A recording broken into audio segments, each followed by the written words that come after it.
Hello everyone, welcome to our YouTube channel for Nurses Preparation. I am Neeraj Kumar Kathal. Our today's video is about 20 important multiple choice question and answers for upcoming Community Health Officer exam 2021. So let's begin our today's video. Our question number 1 is, who invented the blood grouping as ABO? निम्न में से किसके द्वारा blood group classification दिया गया था? Option A Landsteiner के द्वारा, ऑप्शन बी जॉन गिबन के द्वारा, ऑप्शन सी विलियम हार्वे के द्वारा या फिर ऑप्शन डी ल्यूवेनहॉक के द्वारा.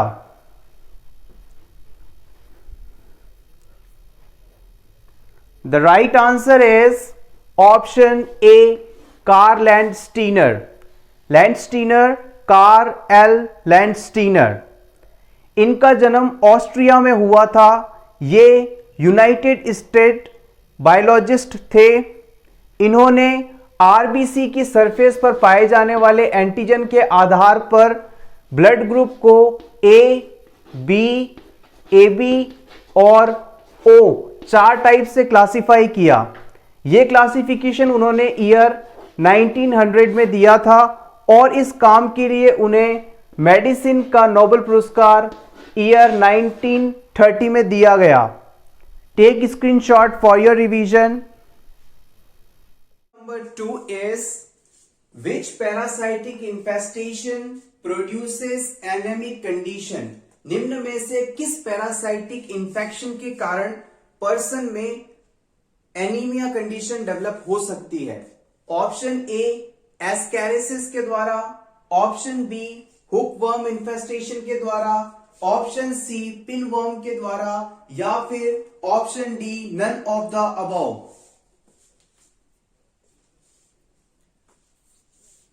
The right answer of this question is option B hookworm. Hookworm के द्वारा पर्सन में एनीमिया कॉज होता है. आइए जानते हैं कैसे. हुकवर्म पैरासाइट अपने अंडों को सॉइल में देता है और इनका डेवलपमेंट लार्वा में होता है. लार्वा में कैपेसिटी होती है कि वो पर्सन की स्किन को पेनिट्रेट करके उसकी बॉडी के अंदर आ जाते हैं. जैसे ही ये पैरासाइट या लार्वा बॉडी के अंदर पहुंचा, सिस्टमिक सर्कुलेशन में आता है और सिस्टमिक सर्कुलेशन में ट्रेवल करता हुआ हमारे जो लंग्स हैं उनके अंदर जो एल्विलाई की कैपिलरीज होती हैं वहां पहुंच जाता है, या फिर हमारा जो गैस्ट्रोइंटेस्टाइनल ट्रैक्ट है वहां पर ये पहुंच जाता है और वहां पर जाने के बाद अपना डेवलपमेंट स्टार्ट करता है, मैच्योरेशन स्टार्ट करता है. जैसे ही ये मैच्योर हो जाता है, ये जीआईटी की म्यूकोसा में अटैच होके वहां पर फीडिंग स्टार्ट कर देता है और इस फीडिंग के कारण पर्सन के अंदर एनीमिया डेवलप हो जाता है, मोस्टली आयरन डेफिशिएंसी एनीमिया. यहां पर जो सी ऑप्शन में पिनवर्म बताया गया है, पिनवर्म मेनली हमारी लार्ज इंटेस्टाइन को इफेक्ट करता है और इससे इंफेक्शन होने में पर्सन के रेक्टम और एनाल एरिया में या फिर पेरी एनाल एरिया में इंटेंस इचिंग होती है. बहुत ज्यादा एनाल एरिया में खुजली होती है, तो आप कह सकते हैं उसे पिनवर्म पैरासाइट इन्फेस्टेशन हुआ है. Question number 3, a patient receiving an anti hypertensive medicine complains of postural hypotension. This is an example of. एक पेशेंट है जिसे हम एंटी हाइपरटेंसिव मेडिसिन दे रहे हैं और इसके बाद वो कंप्लेन कर रहा है कि उसे पोस्चरल हाइपोटेंशन हो रहा है. तो ये निम्न में से किसका एग्जाम्पल है? Option A it is a side effect, option B it is a toxic effect, option C an allergic effect, option D an idiosyncratic effect. Anti hypertensive medicine के कारण यदि पोस्चरल हाइपोटेंशन होता है तो इसे आप क्या कहेंगे? इंपॉर्टेंट. इस क्वेश्चन का आंसर जानने से पहले थोड़ा सा पोस्चरल हाइपोटेंशन को हम डिस्कस कर लेते हैं। पोस्चरल हाइपोटेंशन क्या है, यहां पर गौर करिए। पोस्चरल मतलब पोस्चर, बॉडी का पोस्चर चेंज करने पर यदि किसी पर्सन का बीपी लो हो जाए, कम हो जाए, तो इसे आप पोस्चरल हाइपोटेंशन कहेंगे। मान लीजिए कोई पर्सन लेटा हुआ है या फिर बैठा है, उसे आप अचानक से खड़ा कर देते हैं, तो ऐसी स्थिति में यदि उसका बीपी अचानक से डाउन हो जाए, लो हो जाए, तो इस कंडीशन को आप पोस्चरल हाइपोटेंशन कहेंगे। पोस्चरल हाइपोटेंशन में याद रखिएगा, जो अपर बीपी यानी सिस्टोलिक बीपी होता है वो 20 मिलीमीटर ऑफ मर्क्यूरी या फिर 20 mm ऑफ Hg कम होगा, और जो डायस्टोलिक यानी लोअर बीपी है वो 10 mm Hg कम होगा। अब इस क्वेश्चन का आंसर जान लेते हैं। इस क्वेश्चन का सही जवाब है option A, it is a side effect. यदि किसी पर्सन के अंदर एंटी हाइपरटेंसिव मेडिसिन चल रही है और उसमें पोस्चरल हाइपोटेंशन हो रहा है, तो यह एक साइड इफेक्ट को डिनोट करता है। आप चाहें तो स्क्रीनशॉट ले सकते हैं। Number 4, most common cause of coronary artery disease. Coronary artery disease का निम्न में से सबसे बड़ा कारण क्या है? Option A atherosclerosis, option B hyperglycaemia, option C stress, या फिर option D vasospasm of coronary arteries. The right answer of this question is option A, atherosclerosis। CAD यानी कोरोनरी आर्टरी डिजीज का मेन या मोस्ट कॉमन कॉज है atherosclerosis. आइए जानते हैं coronary artery disease है क्या। कोरोनरी आर्टरीज वो ब्लड वेसल्स हैं जो कि हमारे हार्ट को ब्लड सप्लाई करती हैं। यदि इन ब्लड वेसल्स का जो पाथ है सकरा हो जाए, मान लीजिए ये हमारा हार्ट है और इनको ये कोरोनरी आर्टरी ब्लड सप्लाई करती है, यदि यहां पर इसका जो सप्लाइंग एरिया है ये नैरो हो जाए, तो इसे हम कोरोनरी आर्टरी डिजीज कहेंगे। अब यहां पर ये जो नैरोइंग हुई है इस ब्लड वेसल की, वो क्यों हुई है?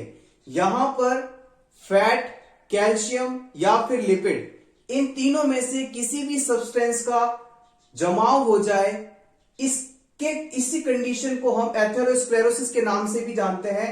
कोरोनरी आर्टरी के अंदर फैट, कैल्शियम या लिपिड में से किसी भी सब्सटेंस का डिपोजिशन हो जाए और इसकी वजह से ब्लड वेसल का जो ब्लड फ्लोइंग एरिया है वो रिड्यूस हो जाए, तो इस कंडीशन को कोरोनरी आर्टरी डिजीज कहेंगे। Question number 5, which of the following can cause hypovolaemic shock? निम्न में से किसके द्वारा हाइपोवॉलेमिक शॉक हो सकता है? Option A allergic reaction to medicine, option B third space shifting of fluid into abdominal cavity, option C sepsis, या फिर option D profound bradycardia.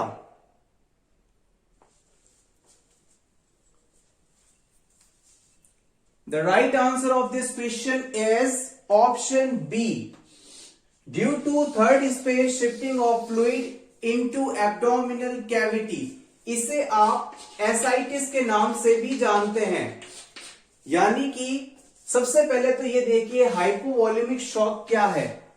Hypovolemic shock ऐसा शॉक है जिसमें बॉडी के अंदर सर्कुलेटरी सिस्टम में फ्लूइड की मात्रा घट जाए, यानी बॉडी की आवश्यकता के अनुसार शरीर में पानी की कमी या फ्लूइड की कमी हो, तो इसे हम हाइपोवॉलेमिक शॉक कहते हैं। इनके कारण क्या क्या हो सकते हैं? मान लीजिए किसी पर्सन को ब्लीडिंग हुई, वॉमिटिंग हो रही है, डायरिया है, या फिर एसाइटिस यानी third space shifting of fluid into abdominal cavity है, तो इससे पर्सन को हाइपोवॉलेमिक शॉक हो सकता है। Third space shifting of fluid into abdominal cavity का मतलब है कि जो हमारी ब्लड वेसल्स हैं जहां पर फ्लूइड रेगुलरली मूव करता है, उससे फ्लूइड का एब्डोमिनल कैविटी के अंदर जमाव हो जाना, जिससे पर्सन का जो पेट है वो काफी फूला हुआ नजर आएगा। Number 6 is regulation of water and sodium in the body is by the action of. हमारे शरीर में सोडियम और पानी का रेगुलेशन किसके एक्शन द्वारा होता है? Option A anti diuretic hormone, option B aldosterone, option C thrust mechanism या फिर option D all of the above.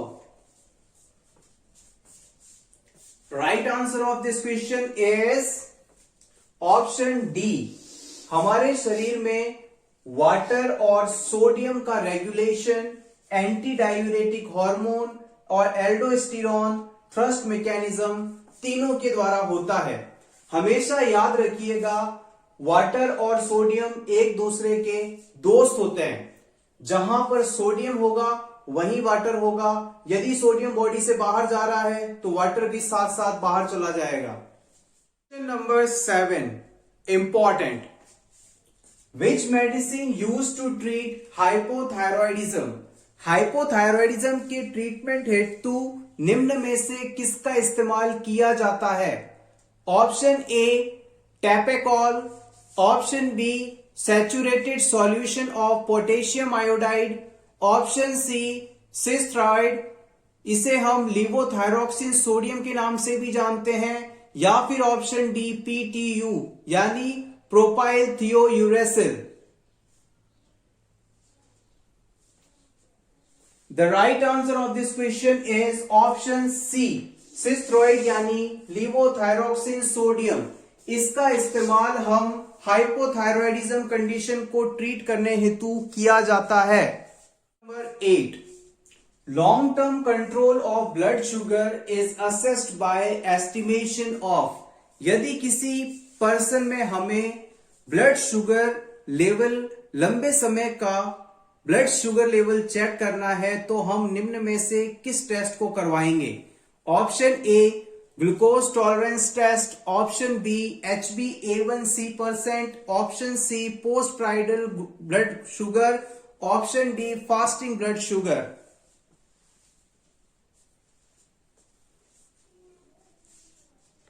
The right answer of this question is option B HbA1c%.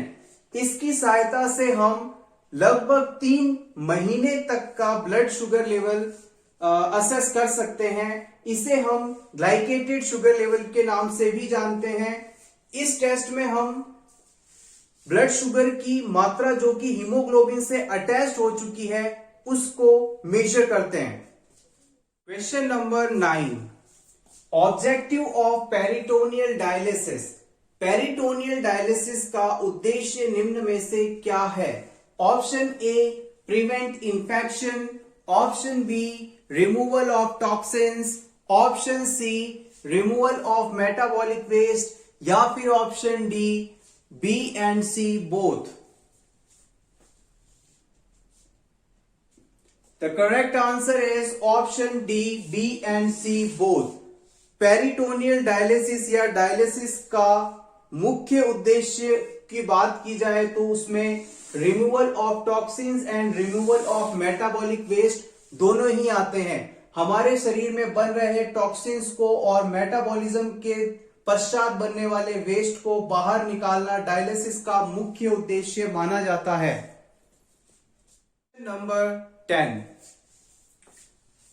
निम्न में से किस डिजीज कंडीशन में आपको हैवी प्रोटीनयूरिया, हाइपोएल्ब्यूमिनिया और oedema देखने को मिलती है?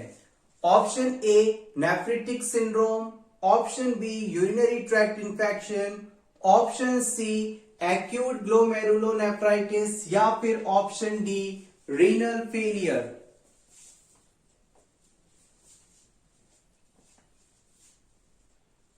The right answer of this question is option A nephritic syndrome.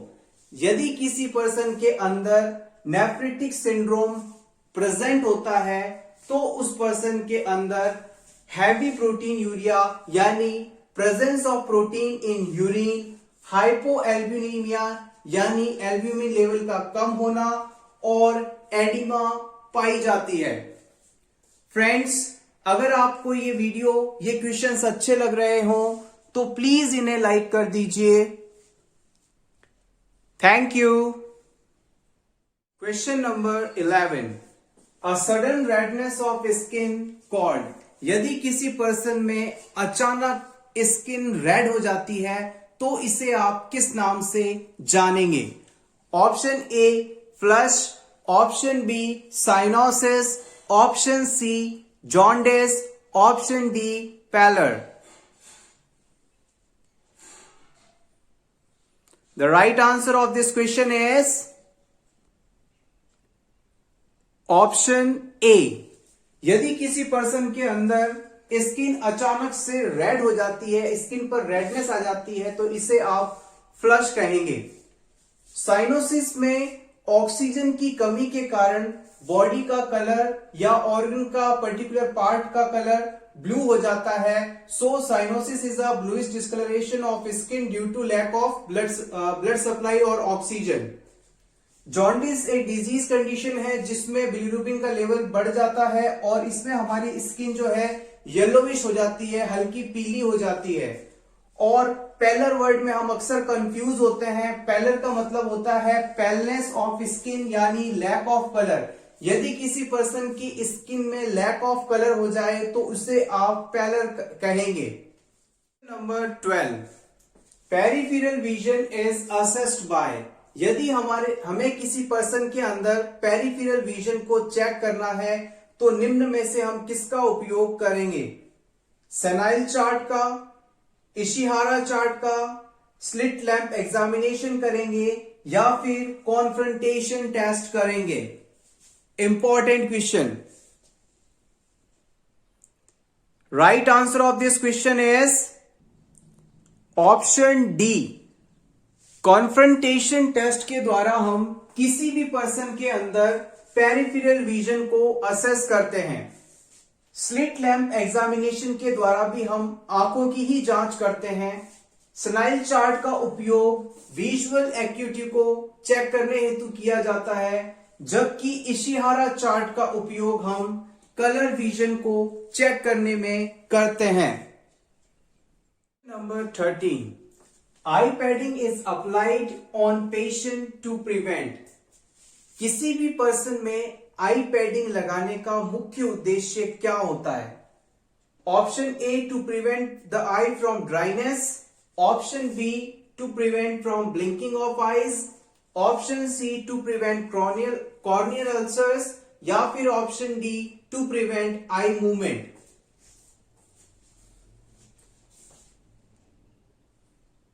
The right answer of this question is option C, corneal ulcers. Corneal ulcer को रोकने के लिए हम पर्सन में आई पैडिंग करते हैं। Question number 14, aphasia refers to. Aphasia का मतलब क्या है? Option A increase rate of speech, option B inability to speak, option C loud speak या फिर option D high pitch speech. The right answer of this question is aphasia means inability to speak. यदि person में speaking ability नहीं है तो ऐसी condition को हम अफेसिया कहेंगे। Question number 15, fifth vital sign. निम्न में से किसे आप फिफ्थ वाइटल साइन के नाम से जानते हैं? Option A temperature, option B blood pressure, option C pain या फिर option D respiration. The right answer is option C. Pain को हम फिफ्थ वाइटल साइन के नाम से जानते हैं, जबकि अदर वाइटल साइंस में pulse, temperature, respiration, blood pressure आदि को इंक्लूड किया जाता है। लीवर, किडनी, ब्रेन, हार्ट और लंग्स ये हमारे वाइटल ऑर्गन्स माने जाते हैं। Next question, manifestation of raised ICPR. यदि किसी पर्सन के अंदर इंट्राक्रेनियल प्रेशर बढ़ जाए तो निम्न में से क्या फाइंडिंग्स आपको देखने को मिलेंगी? Option A hypertension and bradycardia, option B hypertension and tachycardia, option C hypotension and bradycardia, या फिर option D hypotension and tachycardia.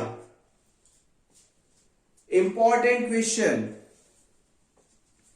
The right answer of this question is option A, hypertension and bradycardia।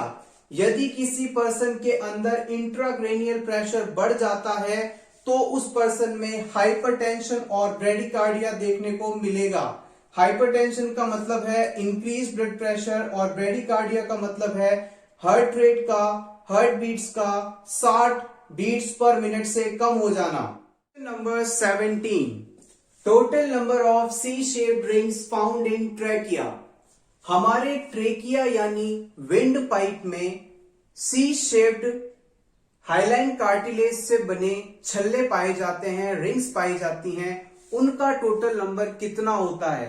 Option A 8 से 10, option B 5 से 7, option C 16 से 20, या फिर option D 10 से 13। The right answer is option C, 16 से 20। 16 से 20 total C shape rings पाई जाती हैं ट्रैकिया के अंदर। Question number 18, asthma is best characterized as. Asthma निम्न में से किसके द्वारा बेस्ट डिस्क्राइब या कैरेक्टराइज्ड होता है? Option A it is an inflammatory situation और condition, option B it is a steady progressive disease, या फिर option C of it is an obstructive disease with loss of alveolar walls, या फिर option D a chronic obstructive disorder characterised by mucus production.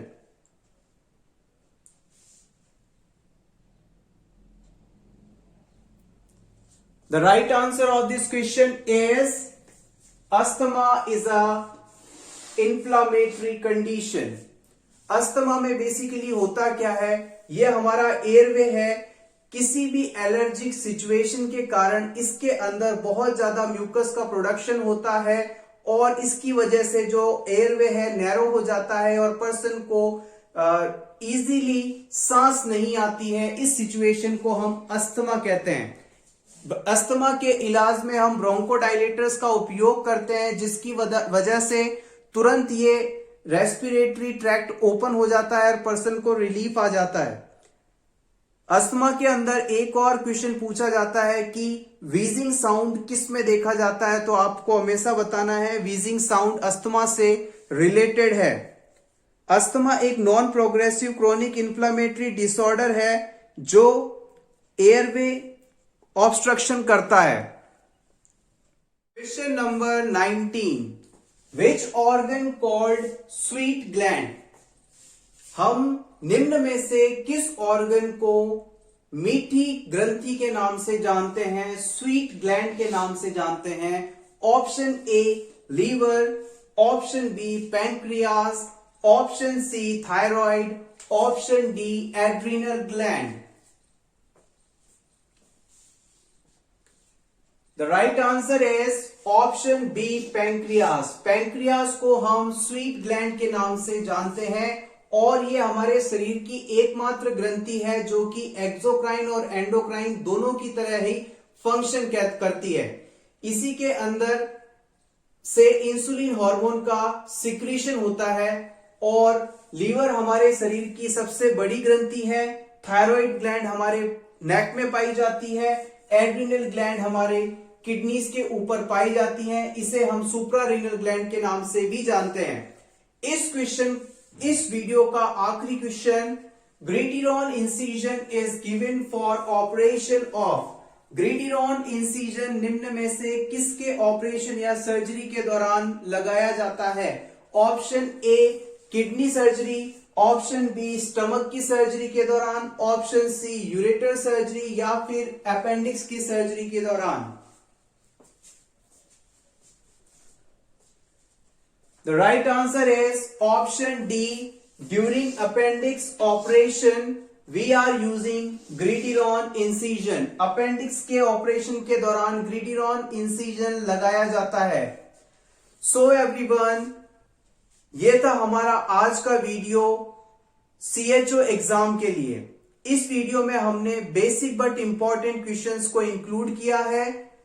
आपको अगर ये video अच्छा लगा हो, हेल्पफुल लगा हो, तो इसे आप लाइक करें, अपने दोस्तों के साथ टेलीग्राम और व्हाट्सएप ग्रुप्स पर शेयर करें और for nurses preparation YouTube channel पर हम नर्सिंग कॉम्पिटिटिव एग्जाम्स के रिगार्डिंग रेगुलरली वीडियोस अपलोड कर रहे हैं। आप इससे जुड़ने के लिए इस चैनल को फॉर नर्सेस प्रिपरेशन को सब्सक्राइब जरूर कर लें। Thank you so much for watching this complete video. All the best.